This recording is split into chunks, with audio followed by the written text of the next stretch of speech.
सभी का आपके अपने YouTube चैनल विन एकेडमी पर। दोस्तों, करंट अफेयर्स में मैंने लास्टली कुछ डेज से आपके करंट अफेयर्स को अपडेट नहीं किया है, उसके लिए I am really very sorry.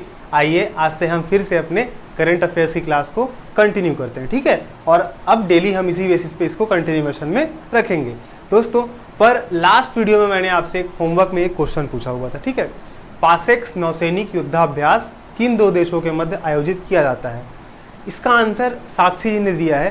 Sakshi ji very good, आपने आंसर दिया है, पर इसका जो एक्चुअल आंसर है वो नौसैनिक युद्धाभ्यास तो है, पर ये भारत और रूस के बीच नहीं आयोजित होता है, ये भारत और अमेरिकी नौसेना के मध्य आयोजित होता है, ठीक है। आपका जो लास्ट वीडियो था उस लास्ट वीडियो का आपका आंसर है पासेक्स नौसैनिक युद्धाभ्यास जो है ये भारत और अमेरिकी नौसेना के बीच में है।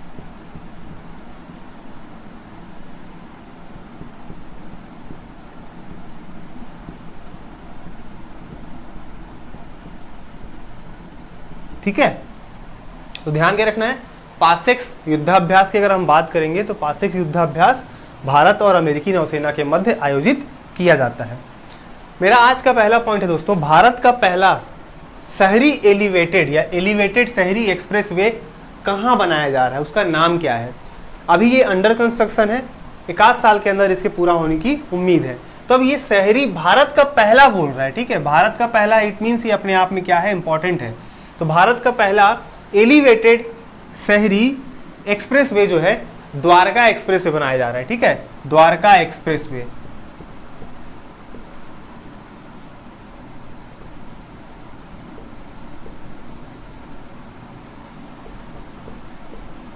अच्छा, अब ये द्वारका एक्सप्रेसवे दोस्तों किसको किसको कहां से जोड़ेगा? तो आपको ध्यान रखना है, ये द्वारका जो है ये दिल्ली में है। दिल्ली के द्वारका, द्वारका दिल्ली में है, ये द्वारका को गुरुग्राम से जोड़ेगा, ठीक है। द्वारका को कहां से जोड़ेगा? गुरुग्राम से जोड़ेगा। तो ये था आपका पूरा का पूरा पहला। अब एक्सप्रेसवे की बात करते हैं तो भारत में सड़कों का जो है, राष्ट्रीय राजमार्ग जो है उनका रखरखाव भारत की केंद्रीय सरकार करती है, ठीक है। तो केंद्रीय सड़क एवं परिवहन मंत्री हैं आपके नितिन गडकरी, और नितिन गडकरी का संसदीय क्षेत्र है नागपुर, ठीक। अच्छा, उसके बाद जो राष्ट्रीय राजमार्गों का जो निर्माण करने वाली जो संस्था है वो है NHAI। क्या है? NHAI, ठीक है, national highway authority of India. National highway authority of India. इसके अभी अध्यक्ष आपसे पूछ सकता है सुखबीर सिंह संधू। इसके NHAI के जो अभी अध्यक्ष हैं वो कौन है? तो आपके सुखबीर सिंह संधू, ठीक है। इसको आपको ध्यान रखना है। इतनी सारी बातें थी आपके पहले पॉइंट से। अगला है IPL 2021 का टाइटल प्रायोजक कंपनी कौन है? अब भाई करंट का है 2021 का, तो बिल्कुल प्रश्न बनेगा। तो धीरे धीरे करके IPL, अभी चूंकि पूरा डाटा नहीं है मेरे पास, डाटा जैसे ही उपलब्ध होता है मैं आपको एक क्लास में आपको सिर्फ IPL के बारे में ही मैं कवर करा दूंगा, ठीक है। पहले देखते हैं कि इसकी स्पॉन्सरशिप कंपनी कौन सी है। तो वो है आपकी वीवो, जो आपकी वीवो मोबाइल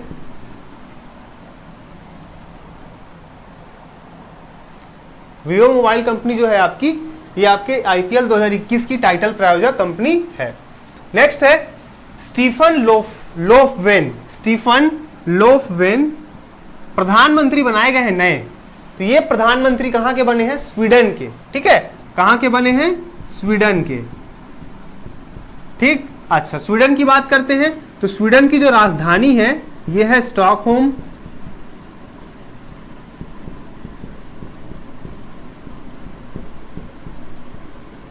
और इसकी मुद्रा है स्वीडन की स्वीडिश क्रोना,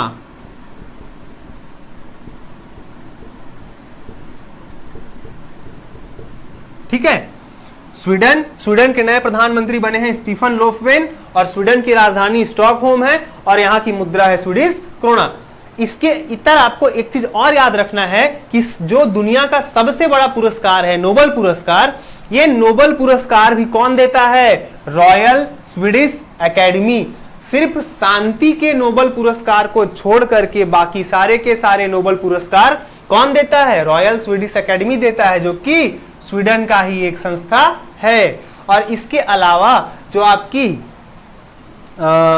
शांति का जो आपका नोबेल पुरस्कार है वो नॉर्वे देता है। ठीक है, शांति का जो नोबेल पुरस्कार है वो नॉर्वे की संसद देती है। ठीक, इतनी बातें आपको यहाँ इस पॉइंट से ध्यान रखनी है। अगला है 2021 को शिक्षा के वर्ष के रूप में घोषित किया गया है। पूछा है कि शिक्षा के वर्ष में घोषित किसने किया है, किसके द्वारा किया गया है, किस राज्य सरकार के द्वारा किया गया है। तो आपको ध्यान रखना है अरुणाचल प्रदेश के द्वारा 2021 को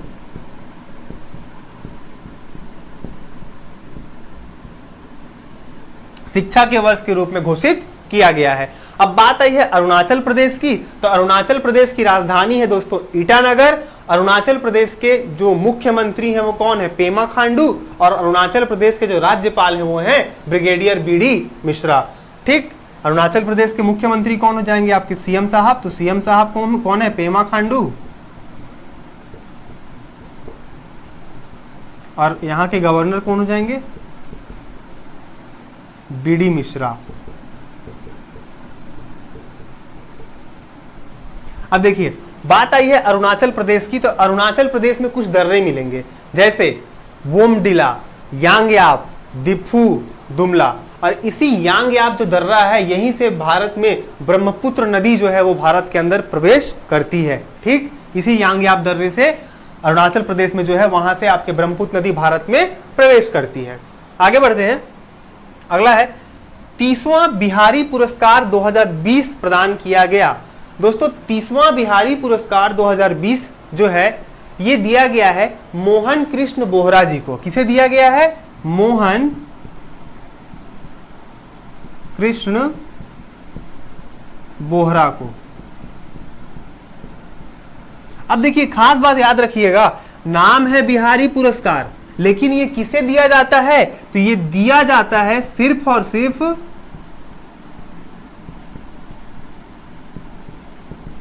राजस्थानी लेखकों को।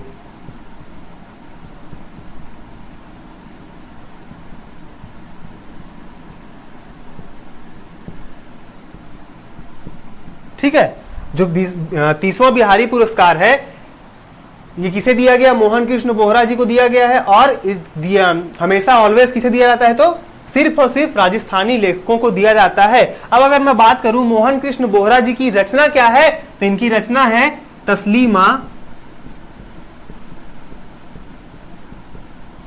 संघर्ष और साहित्य।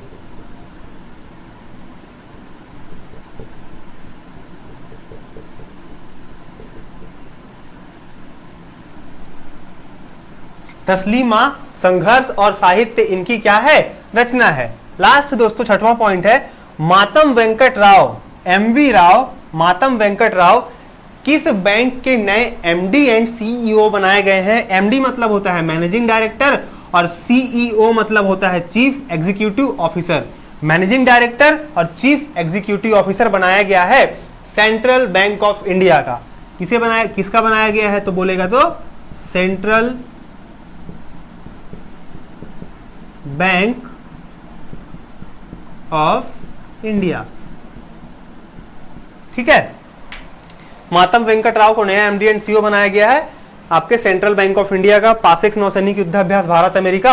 आज का जो आपका होमवर्क है दोस्तों वो है मेजर ध्यानचंद स्टेडियम योजना। देखिए अभी अलग अलग राज्यों ने अपने अपने बजट की घोषणा की है, अपने अपने बजट को प्रस्तुत किया गया है। किसी एक ऐसे राज्य है जिसने मेजर ध्यानचंद स्टेडियम योजना, ठीक है, का शुरुआत किया है, तो आपको आंसर देना है कमेंट में कि ये मेजर ध्यानचंद स्टेडियम योजना का संबंध भारत के किस राज्य से है। ठीक है, आई होप आपको वीडियो पसंद आई होगी। आप इसका स्क्रीनशॉट भी ले सकते हैं और साथ ही साथ आपको इस क्वेश्चन का आंसर जो है आपको कमेंट करना है और कमेंट करके बताना है कि इसका सही आंसर क्या होगा। मिलेंगे बहुत जल्द अगले वीडियो में। धन्यवाद।